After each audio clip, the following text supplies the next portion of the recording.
Well, the NERO trial is a follow-up study, actually. We've been looking to try and develop new drugs, new effective therapies for mesothelioma, particularly in the relapse setting where we have a real lack of treatments that have been developed in that setting of unmet need.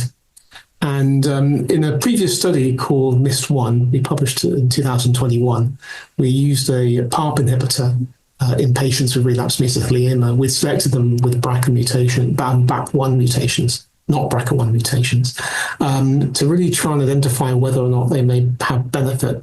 In that trial, we found that around half of patients were having either some reduction in the tumor or stabilization, so good disease control, as their best outcome. And particularly because we saw responses in the absence of the classical BRCA1, BRCA2 mutations, we wanted to really explore this further.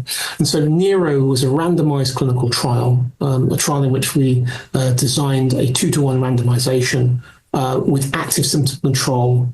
That's no treatment, effectively no drug treatment, in the control arm in order to be able to measure the benefit or lack thereof of PARP inhibitors. In this study as well, we really wanted to get a better understanding of the biology underpinning response if we saw it, as we'd seen previously in MIST-1. And therefore, we conducted a multiomic study using whole exome and whole transcriptome sequencing to try and decipher biological features associated with response. So, of course, the trial was designed to help us understand whether or not there was superiority. We met the primary endpoint in the study. Hazard ratio for progression-free survival, which is the primary endpoint, was 0.72. We designed the study actually as a screening Phase II, randomized Phase II study, in which we had the alpha set as 0.1 with an 80% power. So those criteria were met, and this was technically a positive clinical trial. We then, interestingly, went on to do the sequencing of the cohort, and this is something that I'll be presenting in the talk. And we identified, actually, in patients who were responding, that, or at least we divided those patients who had stable disease or any form of reduction in their tumor as the R group, tumor reduction group, and those patients who had any growth at all as their best outcome as the non-reduction group, or the NR group. And we found in the patients who had response in the R group that there was a clear bias of a gene called SMC3. And SMC3, it's a DNA damage response gene associated with the cohesin complex. And this seemed to be only found in those patients who had clinical benefit.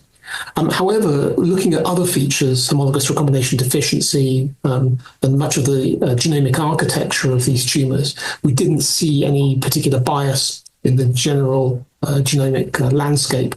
What we did find in the transcriptomic landscape was an enrichment of interferon signaling. So interferons are known to be activated by STING gas signaling, which is a cytosolic DNA detection apparatus within the cell. This was found to be active in responding patients. And with the production of interferon alpha, and the activation of interferon alpha, we can actually see that this may be a dependency in patients. So we've actually gone on to look in an earlier trial at the gene that encodes interferon alpha. This happens to be encoded next to a gene called MTAP, which is an important gene used in diagnosis and is even being targeted, the mutations of MTAP now, as a new therapeutic approach. We found that in patients who had no loss of interferon alpha, that they actually had no loss of MTAP, and therefore these wild-type patients with MTAP actually seemed to do better. They had a higher response rate, significantly higher response rate to PARP inhibitors. We believe this to be the case not only in the patients treated with PARP inhibitors with mesothelioma, but also in we call them explants. These are bits of live tissue which we can treat ex vivo. We see this pattern, interferon alpha being an important signal. But we also see it in cell lines as well. So across all models, this system of activating the immune system, which we believe this ultimately leads to, through activation of interferon alpha, which we believe to be due to STING activation. This is what primes the tumor essentially for sensitivity to the PARP inhibitor. And this probably happens on the background of some homologous recombination deficiency, in which SMC3 at the present time seems to be a gene of interest for us.